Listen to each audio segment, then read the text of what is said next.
নাম আরিয়ান, আরিয়ান পুত্র কুমার নারায়ণ সিং কোন্তে, দিল্লি থেকে এসেছি। আমি ভালো ইংরেজি বলতে পারি না, এজন্য আমি দুঃখিত।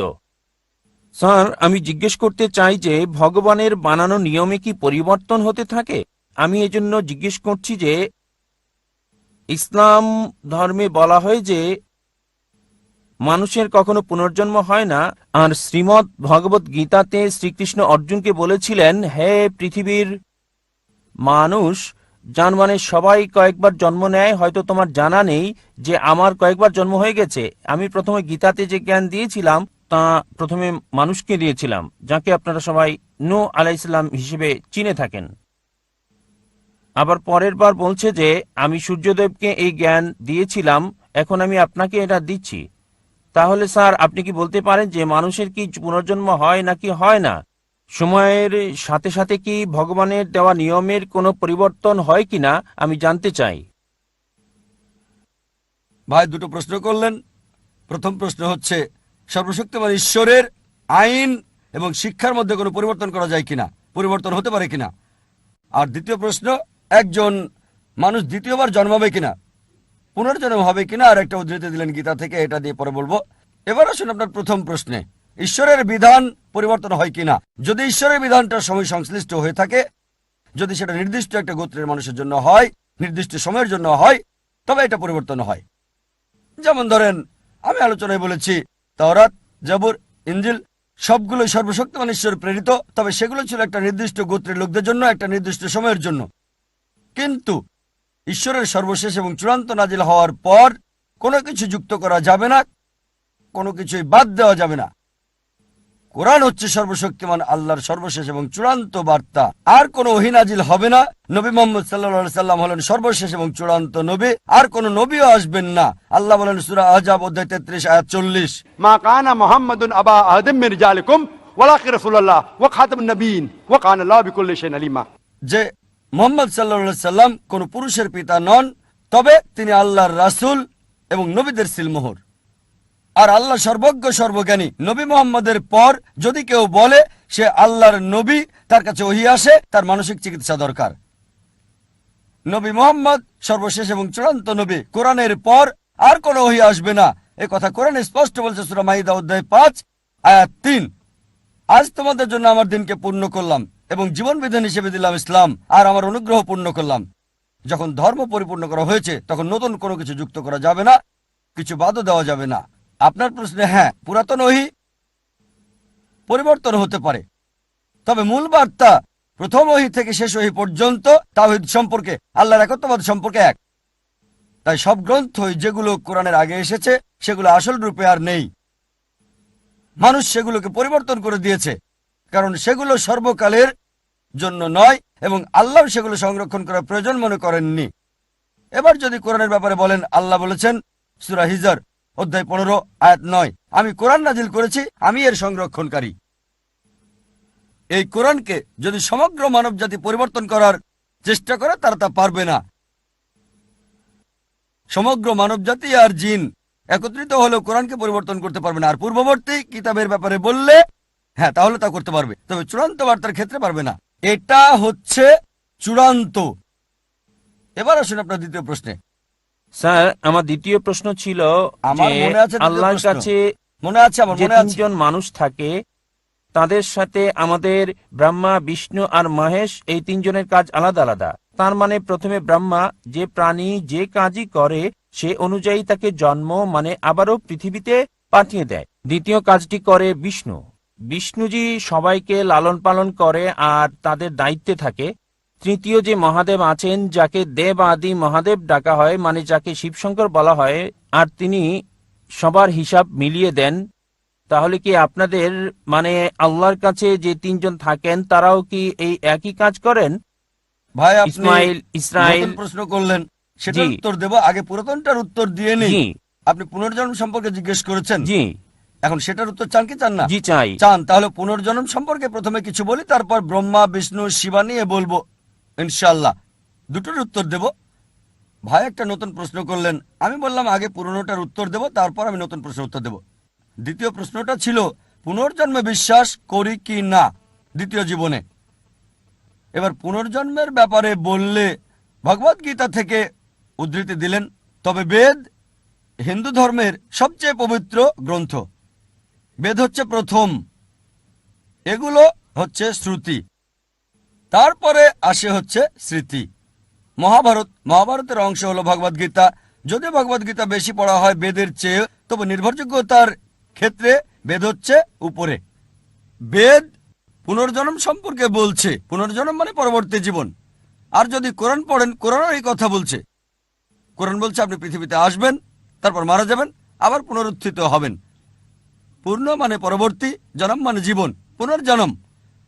কোথাও বেদ বলছে না জীবন মৃত্যু, জীবন মৃত্যু, জীবন মৃত্যু, কোথাও বলছে না এই কথা, কোথাও বলেনি। ভগবদ গীতাও এ ব্যাপারে কিছু বলেনি। আপনি যে উদ্ধৃতিটা দিয়েছেন ভগবদ গীতা অধ্যায় 4 অনুচ্ছেদ 22, আমি রেফারেন্সটা দিচ্ছি। এটা ভগবদ গীতায় উল্লেখ আছে। হিন্দুদের মতে এটা সর্বশক্ত ঈশ্বরের বাণী। তাতে বলা হয়েছে যেহেতু মানুষ কাপড় পরিবর্তন করে, পুরাতন কাপড় ফেলে দেয়, নতুন কাপড় পরিধান করে, একইভাবে আত্মা নতুন দেহের ভেতরে যায়। পুরাতন দেহকে ফেলে দিয়ে নতুন দেহে যায়, আমার কোনো সমস্যা নেই। পৃথিবীতে এই দেহ আছে, যখন মারা যাবেন আপনাকে উঠানো হবে নতুন দেহে, সমস্যা নেই। এটা কোরআনের সাথে মিলছে, বেদের সাথে মিলছে। তবে এই দর্শন যেটা বললেন পুনর্জন্মের ব্যাপারে সংস্কৃত ভাষায় বলা হয়েছে সংস্কারা, পুনর্জন্মের থিওরি, জীবন মৃত্যুর থিওরি বলা হয় পুনর্জন্ম, ঠিক? এই থিওরিটা দাঁড় করিয়েছেন হিন্দু ধর্মের পণ্ডিতরা, বেদের কোথাও উল্লেখ নেই। কেন? কারণ তারা ব্যাখ্যা দিতে পারতো না। কেন কিছু লোক দেব, কিছু লোক ধনী, কিছু লোকের জন্ম গরিব পরিবারে, কিছু লোকের সুস্বাস্থ্য আছে, কিছু লোকের বংশগত হৃদরোগ আছে, ঈশ্বর এমন অবিচার করছেন কেন? তারা এর কোনো ব্যাখ্যা দিতে পারেনি। তাই তারা একটা দর্শন নিয়ে এলো জীবন মৃত্যুর, কর্ম আর ধর্ম। কর্ম হচ্ছে কাজ, ক্রিয়া, ধর্ম হচ্ছে বিধান। তাহলে ব্যাখ্যা কি কেন ঈশ্বর অবিচার করছেন? কেন একজন মানুষ হৃদরোগ নিয়ে জন্ম নেবে? শেষ জীবনে সে কিছু পাপ করেছিল। এই দর্শন অনুমান হিন্দু ধর্মের পণ্ডিতদের, এটা বেদের নয়।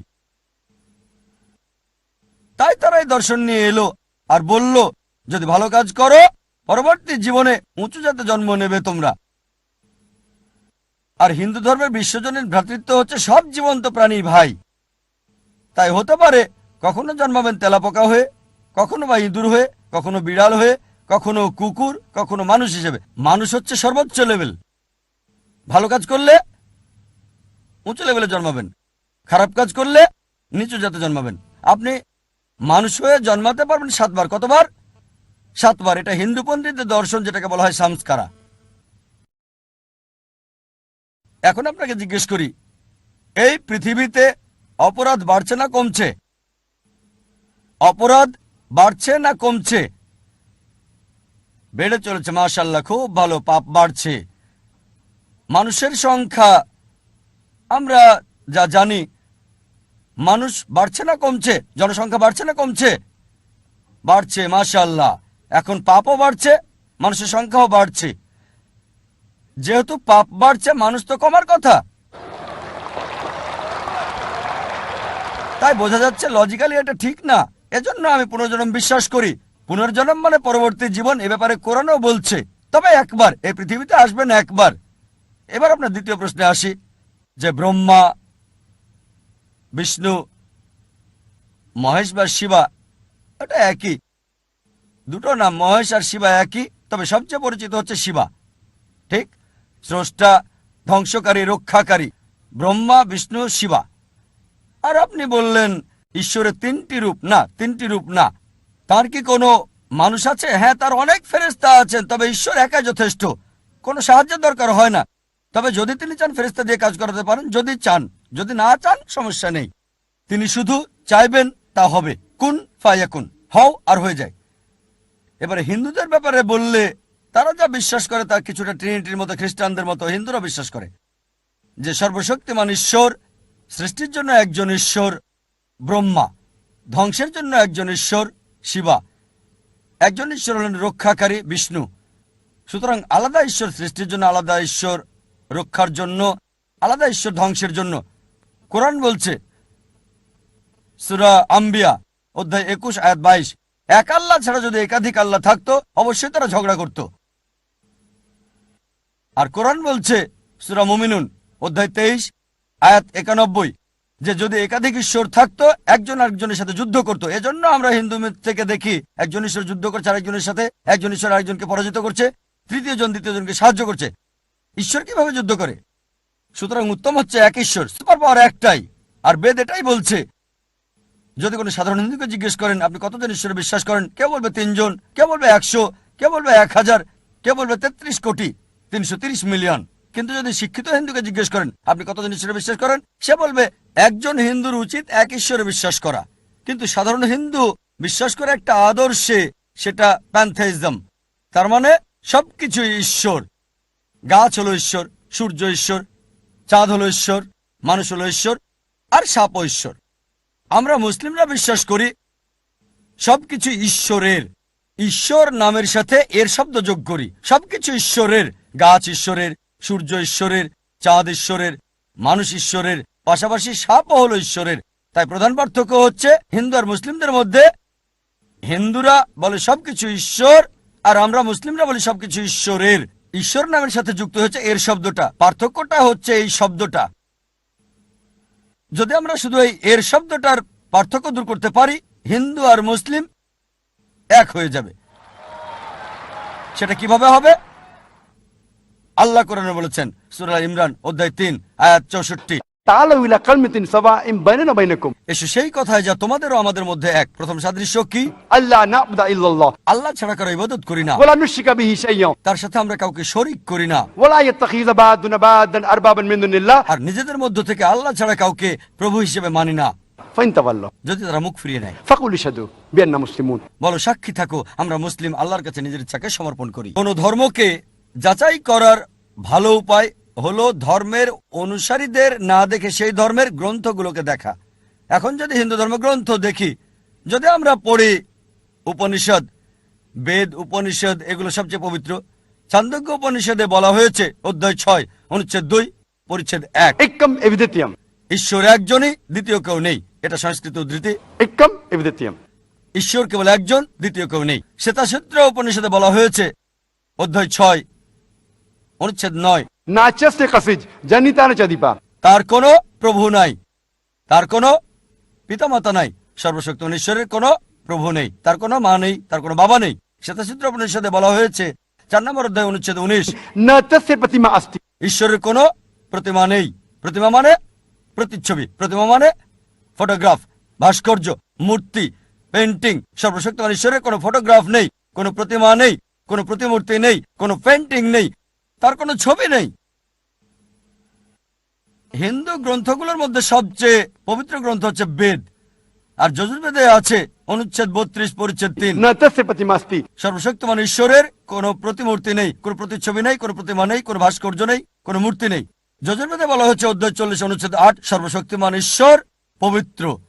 যজুর্বেদে বলা হচ্ছে অধ্যায় 40 অনুচ্ছেদ 9 अंधात्म भविष्यन्ति या समुति मुपास्ते, তারা অন্ধকারে প্রবেশ করে যারা আসাম্ভূতির উপাসনা করে। আসাম্ভূতি হলো প্রাকৃতিক বস্তু যেমন আগুন, পানি, বাতাস ইত্যাদি। অনুচ্ছেদ আরো বলছে তারা অন্ধকারে প্রবেশ করে যারা সাম্ভূতির পূজা করে। সাম্ভূতি হচ্ছে তৈরি করা বস্তু যেমন টেবিল, চেয়ার, মূর্তি ইত্যাদি। কে বলেছে?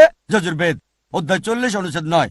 আর হিন্দু ধর্মের ব্রাহ্মসূত্র হচ্ছে एकम ब्राह्मण देवता नास्ते, नैना नास्ते किंचन, भगवान एक ही है, दूसरा नहीं है, नहीं है, नहीं है, जरा भी नहीं है। ঈশ্বর একজনই, দ্বিতীয় কেউ নেই, কেউ নেই, কেউ নেই, কোথাও কেউ নেই। আমি দর্শকদের বলবো এই ছেলের জন্য জোর করতালি দিতে, কারণ আমি মনে করি যখন আমাদের বয়স কম আমরা বেশি নিষ্পাপ, বেশি ন্যায়পরায়ণ, বেশি সত্যবাদী। সে এরই দৃষ্টান্ত দেখালো। প্রশ্নটি খুবই গুরুত্বপূর্ণ, তার দৃষ্টিভঙ্গিও চমৎকার। আলহামদুলিল্লাহ।